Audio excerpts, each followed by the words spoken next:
Welcome to the What's Your Deal podcast, where we discuss business acquisitions, investments, management, and exit strategies. I'm your host, Matt Euler. Let's dive in.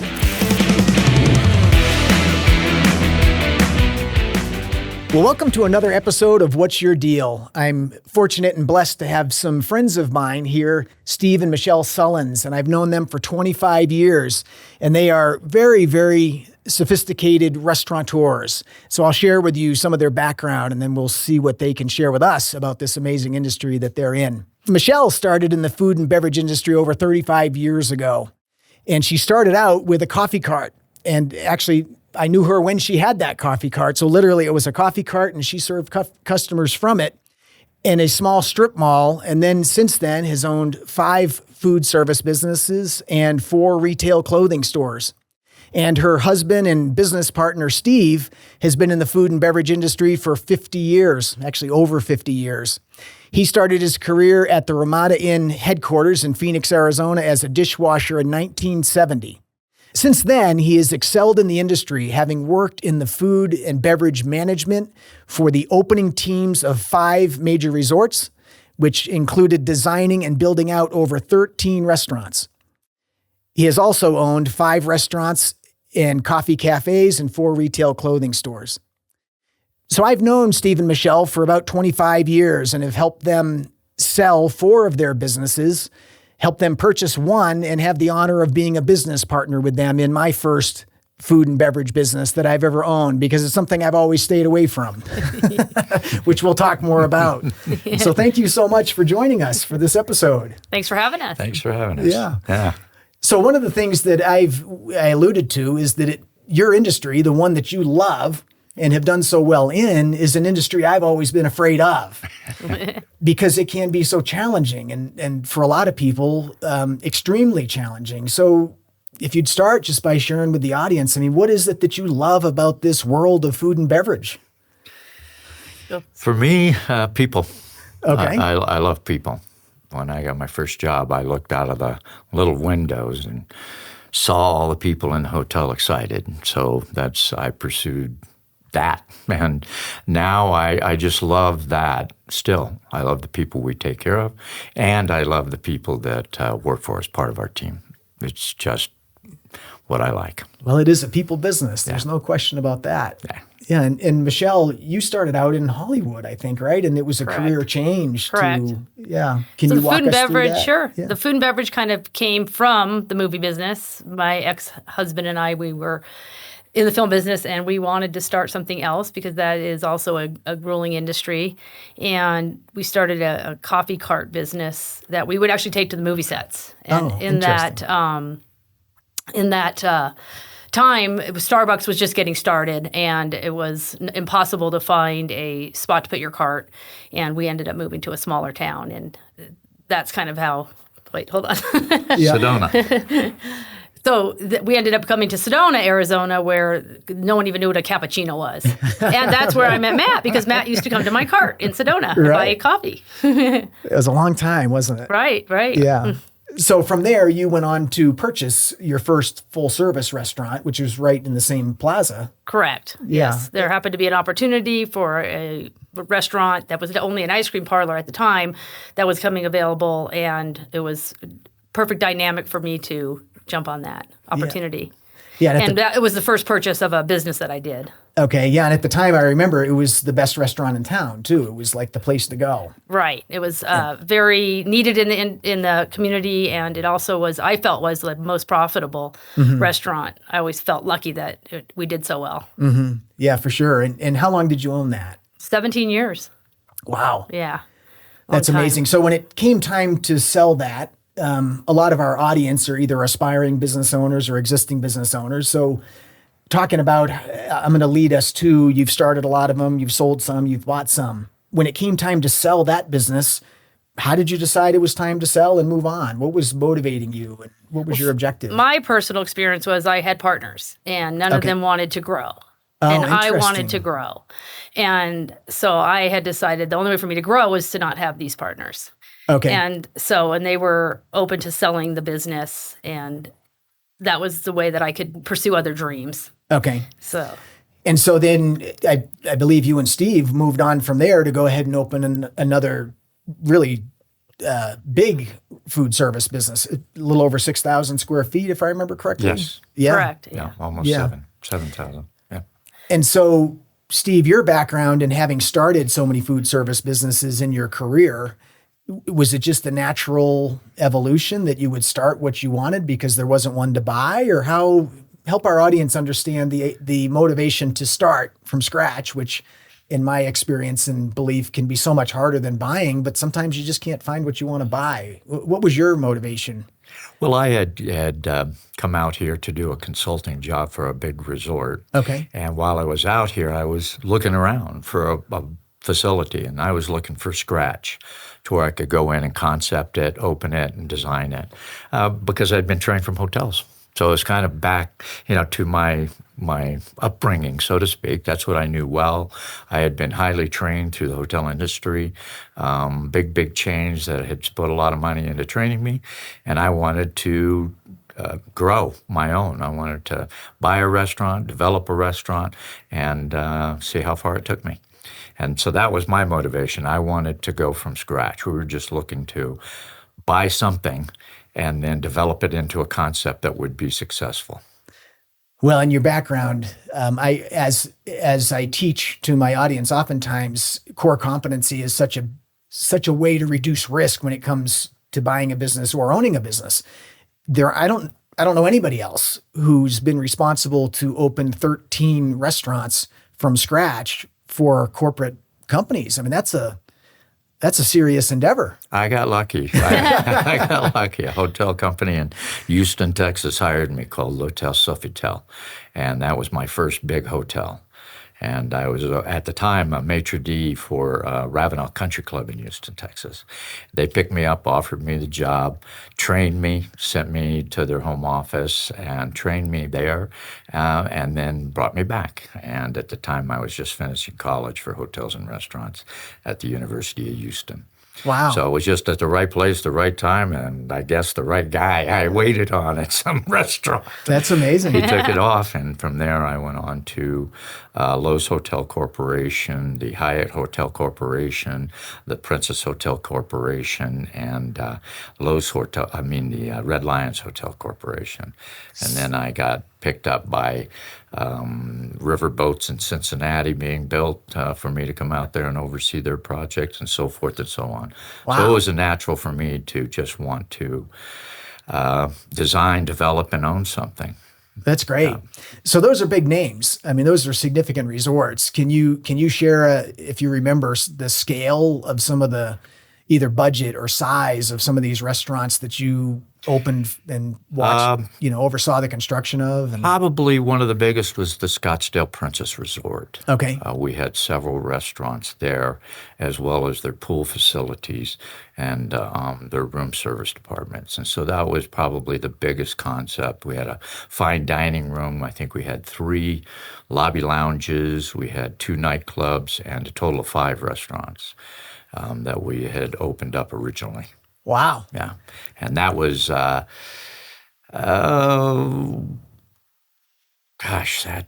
took a long time to open, but the budget on that thing was close to $1 billion. No kidding. Yeah. That's Food amazing. and beverage, we took on about 500, 600 employees at that time. Yeah. And so can you help us understand what your role was? Was it overseeing construction, or was it overseeing making sure the design fit the concept, and what did that involve? I was brought on mostly when everything was already set in place by the big company. Okay. I would be brought on during construction, and then I would be charged with outfitting the restaurants, making sure that all the proper smallwares, all of the proper POS systems, all of that as they were coming in were being placed into the correct place for logistical reasons. Designing the dining room as furniture and all those things came in. I would be in charge of helping to place everything and put it in where it was functioning correctly. And then oversee the hiring of all the staff and training and development of all the staff, and then the soft openings, and then the implementation of the property opening. And then I would train managers in about a year later, I would leave the property and go to another one. So that could be 2, 3, 4 years. 2 years. 2 years. 2 years, 2.5 years in general. Wow. Yeah. So you got to work with some people during that process. A lot. A lot of great people. A lot of great people. That's great. Yeah. So when we met and I was wanted to sell my restaurant, I was too involved in my restaurant for it to sell because I was a key part of it. So when I was looking for someone to help me systematize it, that's when I met Steve. And when one of my employees said to me, "Michele, you'll never have to work again." And I was like, all right, this is the time to sell now. He said, this guy knows so much. And you were mentioning POSs. He just said, let's move your POS over here.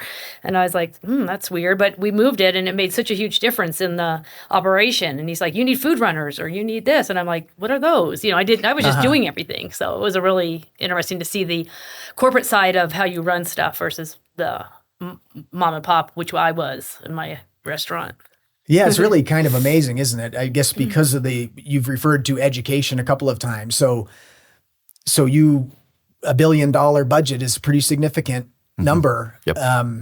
They clearly wanted to make sure you knew exactly what needed to happen. And so to be able to bring that knowledge to the restaurants that you now own and have owned and all of that, it's quite a team. Yeah. Yeah. And also, to be honest, originally we were like, let's just teach people how to do restaurants was our first interest.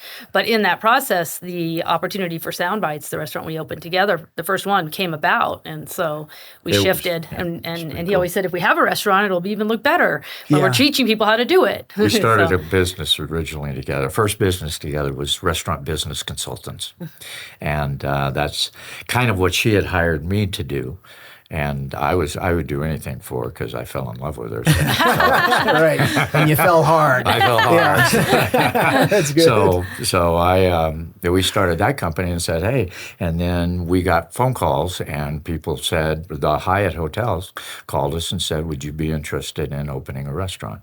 And it was right in the heart of uptown Sedona, overlooking gorgeous views. And we said, yep, I think so. Oh, that's great. And so she put our entrepreneurial skills together and I put my corporate skills together. And she said, hey, big shot, you can be the CEO.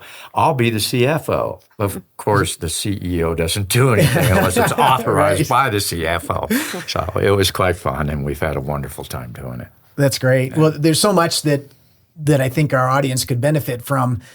And part of it's just operationally. And so I might touch on that. But I also am curious, one of the things that I've admired about you the time I've known you is that I don't even know if there's ever been a time that I've called one of you when the other one was not there. And a lot of couples can't work that way and don't thrive. Right. But you both actually make such an amazing team with the different skill sets. I'm curious, and let's just dive into this and then we'll talk about operation if we have time. But how do you manage that team? And what I've come to believe is true is that having clear roles, so there's not too many cooks in the kitchen, no pun intended, right, is important in partnerships. But tell us about your relationship. How have you been so effective and successful working as a married couple in an industry? How does that work? How do you do it? So I think that in the beginning, when we started the first business together, we decided that someone has to be the boss because, like, even if we both are close on a decision, but we're not, even though I might not like it, we decided that Steve was going to be the boss. So that if it came down to a final decision, we couldn't get upset if that had to be called and he had to make the call. So that kind of helped a lot for decision making. Yeah, and there's not been any important decisions in your marriage and yet, then usually, happy wife, happy life. So if I start pouting, I might get my way. Right, yeah. But I'm very patient.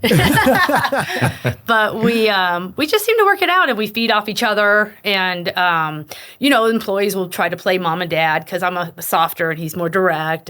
But we just seem to make it work. And we love being together. Inside and out of work. So I think we've just made it work together. And he has more operational things where it was skills and I like to do marketing and bookkeeping. And so we enjoy different roles as well.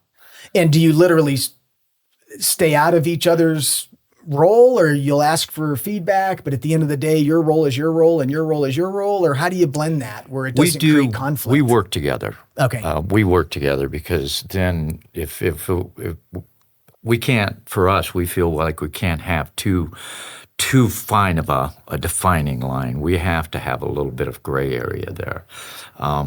We always make sure that the other one's opinions are considered, truly considered, not just this is the way I've always done it, this is the way it's going to be. It's more of she'll listen to me when it comes to operationally and the things that I have on my plate for corporate background. I will listen to her because she's a serial entrepreneur. She knows how to make a business open when it comes to the financial end of it and holding it together. She knows how to drive it that way. And so her skill sets and my skill sets, we've just defined them. And but we do listen to each other. And we put God first, and we never go to bed angry. Well, those are gems. Yep. So I am always listening for people's recipes for success, and you just dropped two of them. Right. That's part of what makes your marriage and business partnership work is Absolutely. those two gems. Yeah. Yeah, Very good. So from a standpoint of day-to-day activity, when you help me keep count of this, but I think at one point you had 1, 2, 3 food service businesses and 1, 2, 3 retail stores all at one time. Is that the most you've ever had at one time? We've had 4 retails, 3 restaurants, yeah. Okay. 3 food and beverage and 4 retails. We had 5 when 5 retail when COVID hit, and we lost 1 during COVID. Okay. So for a lot of people, one business is more than enough and plenty of challenge, but you've been able to duplicate that and manage it effectively. Can you share with us some of your recipes of success or secrets for how you did that? And when was it time to duplicate and scale and diversify? I feel like the opportunities kind of showed up. Okay. And we always believe that if it seems easy or all the stars align and it's meant to be, it falls into place, that we would go through it. But if we had to push too hard to do it, then we would say no. Okay. And so a lot of the retail stores and even the restaurants came to us like, would you guys be interested? This is what we're offering you. And it was like, why would we not do this? The opportunities were great. So and we had this at the time, and everything just fell into place. We had the staff, we had the resources. And for me, that's how I came about. Well, we kind of structure a team, starting with us, and we have an immediate team below us that team operates and is under our direction, so that now they can go out and handle all of the different units that we do.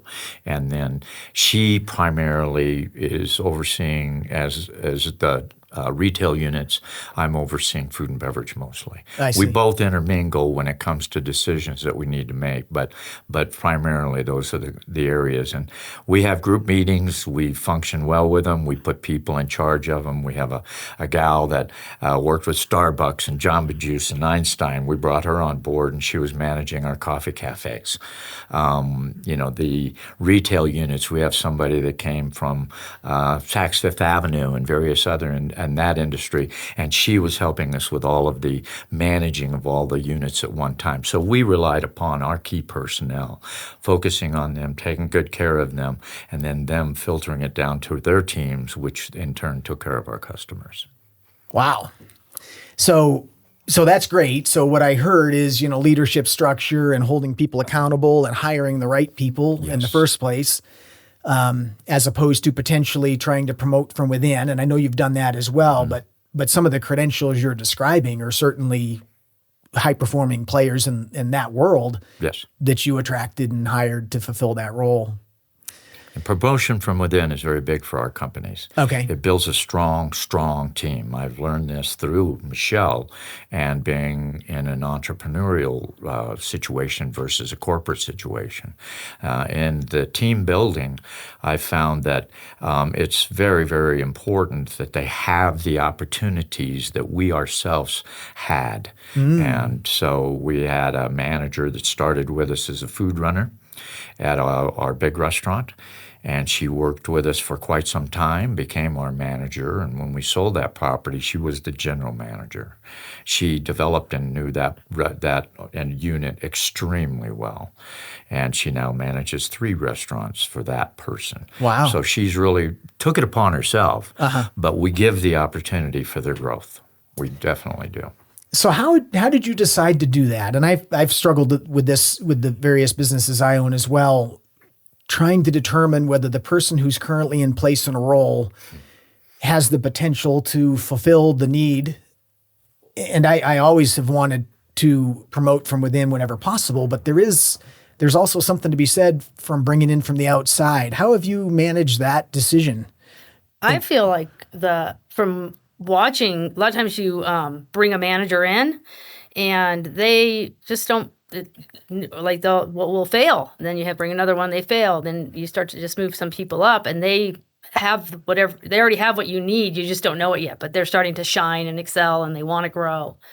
I think so. They understand the culture. In some situations, they understand the culture. Yes. To break it down a little bit more for me I think what it is we find somebody that has that talent already that can help us oversee multiple phases of operation versus within the unit itself. At one time, we had 7 businesses, the 4 retails and the 3 restaurants. Each one of those units, we let people develop. Okay. But we had somebody who was kind of a quasi already educated and so forth that helped us to oversee it. Okay. So that way, those individuals can rise up to that, but then we take those people that are overseeing those 4 retail units and we bring them up in our company. So everybody grows with it. But from the unit, the organic unit on a small level, we find that promotion from within is very strong. Okay. Very strong. And do you provide the training for that person? So it's like they might start out as like you did in dishwashing, and then you're moving your way up. So you're where the education comes from, as opposed to helping people get it offsite somewhere. It's an amazing of how you do it too. I was just a 15-year-old kid working, and Ralph Esposito was the food and beverage manager, and he said, "Hey, looks like you can haul ice. Grab that buckets." And I'm hauling ice to the bar. I see. And I'm getting that exposure, and I'm watching, okay, now haul cases of beer, and now haul this and all that. And the next thing you know, you yourself, which that young lady did, is pushing to do better. I see. Why they're being exposed. We just gave them the opportunity. So that's what you're looking for. To self-educate, yeah. Yeah. And then we give them opportunity. We give them materials. We train them, and then we put the money and the investment in, and then we test them on it to see if it was successful, and then we put them into the higher position. Very interesting. Well, I appreciate the detail, and I'm going to go into the weeds one more minute on this because I love what you're sharing. So it sounds like the difference between somebody who's going to be promoted from within and that time and energy invested into, and somebody who is not, is a demonstration of initiative. Is that right? Is that one of the things you're looking for? And it's not necessarily IQ as much as it is they have the initiative, the desire. Yeah, the desire, yeah. And he always tells the staff a story that we all have a why. And some people are just there for a paycheck, but some people are there for a career education and want to learn and grow. And those people start to shine so you can. We believe everybody we hire is an A-plus player. Okay. Some will decide to amplify that. Some maybe not. Okay. We try to give them opportunity and let them have opportunity to let that go. But we believe they're all there. I had a girl in Hawaii. I hired her 3 years before I left that property, and she was timid. Timid as everything. And the manager said, well, let's just make her a busser. That way she could be in the back. And I asked her when I talked to her, what do you want to do? And she said, I'd love to be a hostess. Well, I put her as a hostess. I left, came back, took her with me, and she was the assistant manager. No kidding. Well, that's great. And this story will... You never know. You just got to give them opportunity. This will tie into one of the last questions I asked during our time together, this story, but I appreciate what you're sharing. Giving people a hand up is just such an important thing to do. And with the number of employees you've had over the years, you've certainly had lots of opportunities to help people get where they wanted to go and achieve their why. Right. Why are they here and what are they up to? So, yeah. Absolutely. That's great. You help them to be successful with what they're trying to achieve, and they will make you successful. Love it. That's amazing. It really does. Yeah. So you went through a transition not too long ago where you started liquidating some of the businesses that you have in the Sedona area and focusing more on the Prescott area. And maybe you can describe that transition and what are you up to now? Like what's next? And I know you've got a new restaurant we'll talk about, but what drove that transition and share some of that with us. Well, I had lived in Sedona almost 30 years, and I was ready to leave the small town. And we would come to Prescott and vacation or on the weekends, and we're like, why don't we move there? And it just kind of fell into place. Same as I said, it just like the stars aligned. We got a house, and we moved here. And at that time, we weren't looking to sell the restaurants in Sedona, but someone had approached us, and it was like, why not? And after you sell a restaurant, it's kind of rewarding. It feels good, and we're like, wait, we don't need this over anymore. Let's do this again. So, and we had opportunity here too. Right, and we had some opportunities here. Yeah. Which, a friend came along and said, hey, I got this retail store, and I really, he's a musician, and he said, I play guitar. I don't, I'd like to get rid of it. So we took that opportunity. Again, doors opening. Okay. Yeah.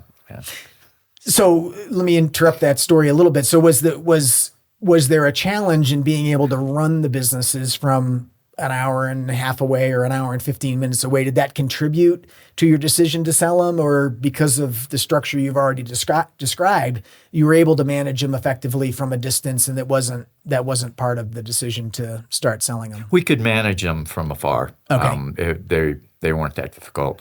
The bigger units, they were being run. We didn't need to be there, but we felt like we didn't want to have that much of the responsibility. I see. It was a multi-million-dollar restaurant, and we felt that needed that kind of level needed to have our personal attention to it, and we were too far away to do that. So that opportunity knocked. The individual wanted it. It fit right for us, and much like here, the opportunity knocked, and we saw a restaurant that we thought would be a great replacement for our place over there.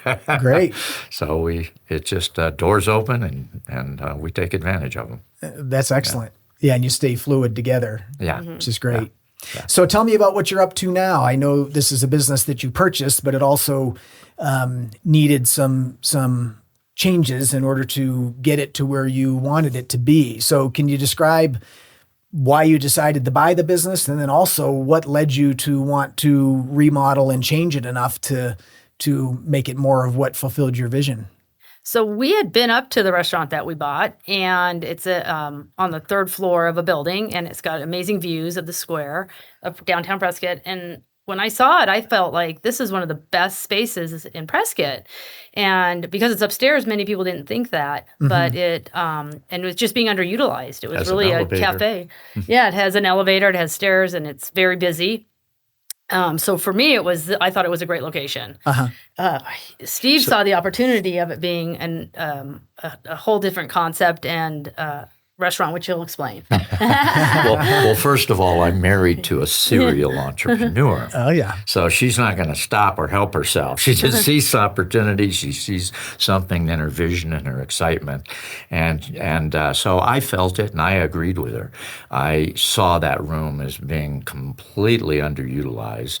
It has absolutely the best views in downtown Prescott.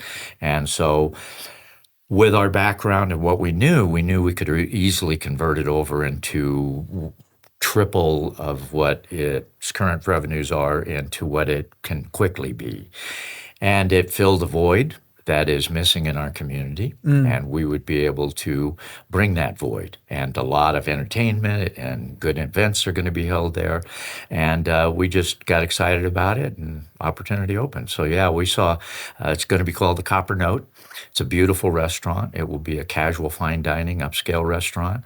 It'll be classic American food that is featured. Actually, I call it world comfort food.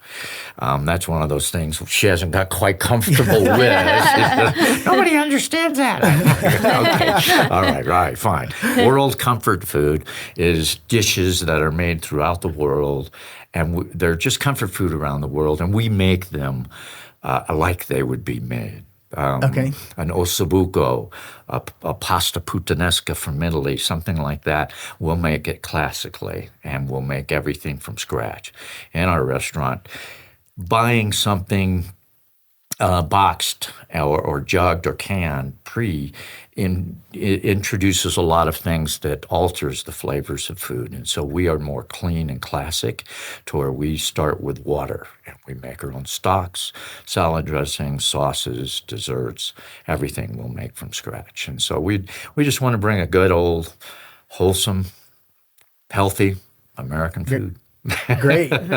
Well, so let me ask you, because so many people, and I certainly am a huge advocate of people buying businesses because it lowers the risk and usually somebody else has done some of the hard work. So you bought a business that was very different than what you're going to end up with, but it had the bones, yep. Right? And then the other thing that jumps out at me that you're describing is how much of the plan for this restaurant's menu is similar to menus you've had in the past that you know work. Or is this a new concept? Like, have you built on your wins and that's what this is going to be? Absolutely. Okay. Absolutely. You build on your wins and you know what's right. At one of our previous restaurants, we had a separate plant-based menu. You could order an appetizer, entree, soup, salad, and desserts, all made plant-based 100%. So we'll use that. Will those exact items be the same? No, not exactly. Mm-hmm. But the idea and concept of that menu was hugely successful. Started by one of our sales and marketing people, and they were having a vegan fest over in Sedona. And so they said, we should do a vegan menu. It took hold. We never let go of it. So we'll take that, glean off of its success, and move it to this restaurant as well. And other successes, how we cut a steak, the types of fish that we use, those things will all follow us. Yeah. Wow, that's amazing. And definitely some of the key bestsellers in our sound bites will be on the Copper Note menu. Okay, and Sound Bites was your previous restaurant. Yeah. Sound Bites Grill, Yeah. And so from a standpoint of, you decided to buy this business, which comes at a cost, and it had a customer base, but then you're changing it. And I know right now you're in the middle of a remodel. So again, walk me through that decision process of why buy it? Was it really the location, or like what was that? What was the thinking? So definitely the location. The property had the potential has the potential to be amazing. The reason we converted it, we kind of knew going in we were going to convert it. Mm-hmm. And ironically, the person that bought our restaurant only bought it for the location. And that's true. Went in, closed it, reopened it as a new thing. Okay. And so watching him do it successfully really encouraged us as well that we can do this. This is missing in the marketplace. We ran as the restaurant that we bought, and the customers all confirmed that they were really excited about something new there as well. So we felt like the community was part of our decision as well. And we're going to keep the old restaurant. Okay. Because we already have plans approved in the building next door on the bottom floor, and we'll be moving the restaurant we purchased, name, customer base, idea for a menu, which is a healthy menu, and walk-up counter, to a more suitable location that's on the ground floor looking at the same beautiful views, but it's easily, you can walk in. It's much more conducive to that style of restaurant. I look at it from the idea of that I'm building a hotel. I need a restaurant where can I put it? That's a walk-up counter. I wouldn't put it up on my top floor overlooking the beach. Right. I would put it downstairs where people can walk in and get it right away. That's That's great. kind of what we're doing is we saw that we could put this beautiful upscale restaurant in this premier location of downtown, and we could take the same customer base, all those people, all that stuff, all that following, all that goes with it, and move it right next door, and people are excited. That's So great. again, doors opened. We took advantage of it with our background and just put it together. And we got a great team. That's amazing. Well, and it's interesting as you're sharing the reasoning behind how you went through this. I'm thinking about some of the other restaurateurs that I know. And I'm wondering, in food and beverage industry, is there a life cycle? Is there a period of time? And I'll give you an example. I know of a gentleman who had a very successful restaurant, and he closed it and remodeled it and rebranded it 3 times in the same location.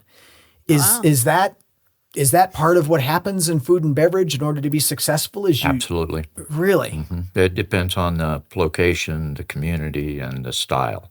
But you can easily have to close down when you'll see it. The restaurant will come up peak, and then it will start to wane off. And you start moving things, trying to get it right again, and everything you're doing is good, but it's not reactive to the community. I think too, like you always say that we have to morph because you're doing this, you think it's going to be work, but it doesn't work. So then you say, okay, well, let's try this, and you change it. So I think I haven't personally changed the whole concept, but I've definitely changed things in the operation. Which is different than a lot of industries. I mean, having worked as a broker and business owner for so long, my thought process has always been consistency, evolution, but the longevity is what helps to build a sound business. And it really sounds like in food service, that's a cycle. And that cycle might come up a whole lot more often, maybe driven by the customer more than anything else. And trends. Yeah. Yeah, that's really food something. trends and Example, Starbucks. Okay. Yeah. Every 3 to 5 years, if you're a franchise owner, they will come in and they will require you to do a very big remodel. They're not rebranding Starbucks, Right. but rebranding the look for the store.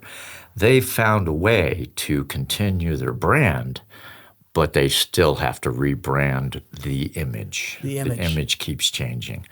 And when you're working with a community and that kind of thing, and you're local and you're not really able to, you don't have 1,100 units around the country, you're dealing with just what you've got there, and it starts to wane off like that. It's definitely recommended you think of a rebrand. It may be time. Sometimes it'll last for, 10 years, 15 years. Sound bites lasted for 12, and it was still going. It was real strong. It would have still gone on for another 10 years easily. But mic drop. Boop.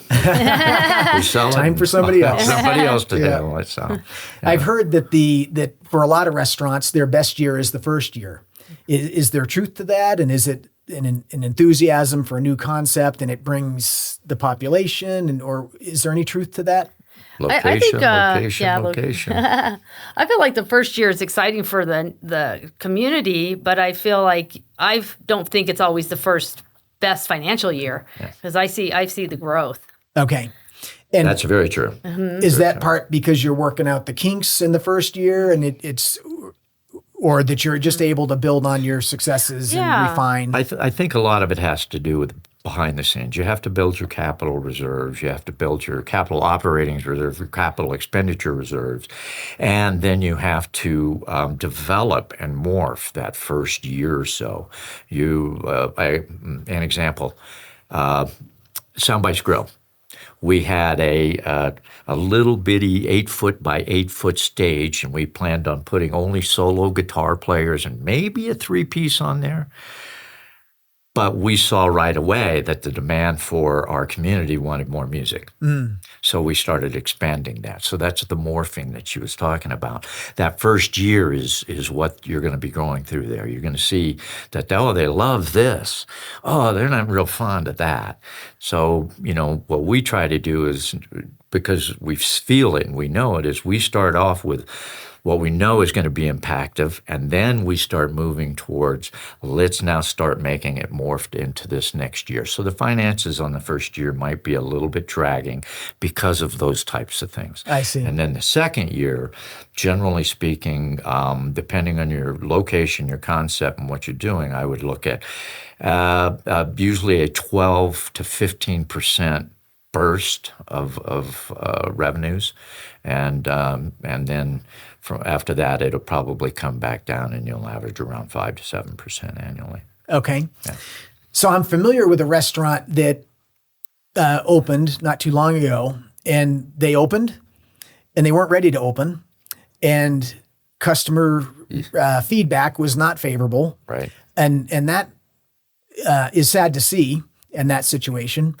I know you have a very specific reopening plan. Can you walk us through that? Because again, I think these are very strategic and specific to your industry, but also lots of gems in there for any business that's going through something similar. So can you walk us through your reopening program? Go for it. I think for me on the food and beverage side, we're right now in the process of, we just finished the remodel. We went in, cleaned it all up, changed the things we needed to, made logistically more efficient, and set our kitchen up to fit the menu that we're going to be preparing. Set our bar in front of the house up to be able to facilitate on as the estimated table turns and so forth. So after we get through the remodel, then we will move into the production of getting everything back in order. Okay. And making sure that all of the equipment is running and all of everything systematically is operational. Then we bring in staff. Staff will come in and they'll start their training through orientation, job descriptions, duties and responsibilities for them as a unit, because we need them to work as a team. So we do it all collectively. Then they'll break off and they'll start practicing. I personally like to teach them because that's my background so strong. I will go around and work with our managers to teach them. And then we do mock runs. Okay. Where we with actually customers? No. Okay. No half food the yet. staff is customers and the other staff is working. Okay. And then we switch, and we'll have a tray we pick up. Now in the kitchen is cooking. They're actually cooking this, that, and the other thing, making sure they're putting batch recipes together, making sure that everything is correct. While we're out there in front, lifting trays, putting plates on them and glassware and filling it with water and making them run around there so that they become very adept to moving through the crowds with the style of service we have. Then we do our mock run, our what we call, those are dry runs first, and then we do our wet runs. Our wet runs is when we're going to invite friends in. You'll be available, right? Yes, absolutely. And, I love to eat. we bring you in and we set you at a table of 4. We give you a choice of 4 appetizers, 4 entrees, and 4 desserts. Nobody's allowed to eat the same thing. You can share, but you can't order the same thing. Okay. You're served. And at the end of your meal, after everything's finished, you're given a critique form. The critique form tells us what we did right and what we did wrong. And we don't put your name on it. Don't need to sign it. Just be truthful. Yeah. And then the next day, we sit down with our teams, front and back. We review everything that afternoon. We work with the staff again that night. Bingo, meal number 2. And we bring everybody back in, our new people, and they do the same thing. Then the day 3, we open to the public quietly. So that's an amazing process. And I would guess that a lot of people either A, don't have the education to know how to do that, or the patience. But I can certainly appreciate, especially what I believe to be true about food service, is one bad meal and that you might have lost that customer forever.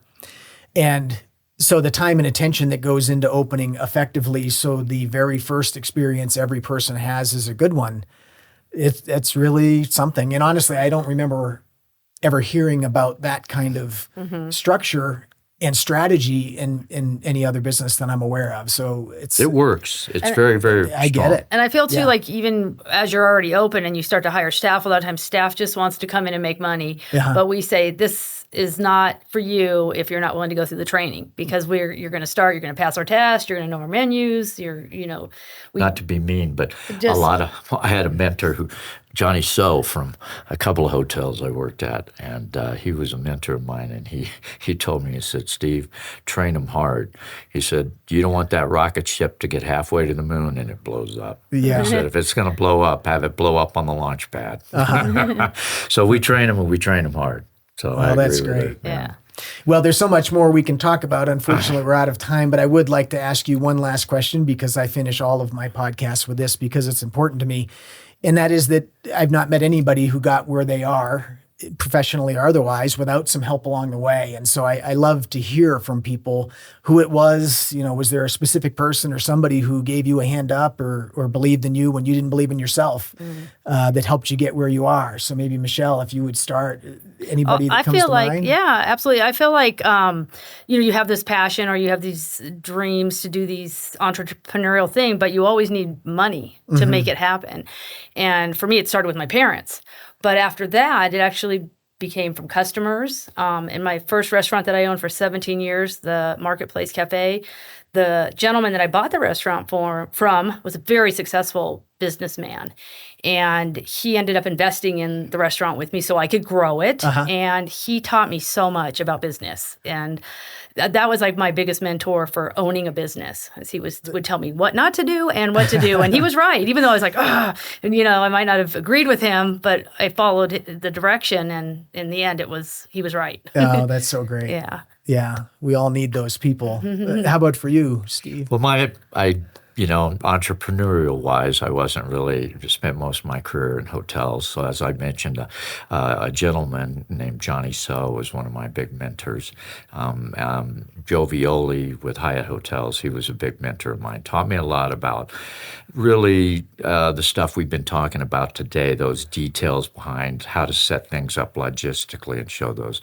But those two guys were big friends and big guys, and I really appreciate all they taught me. Well, but Johnny So would be the big mentor. He is, I think, currently one of the managing directors for the Starwood.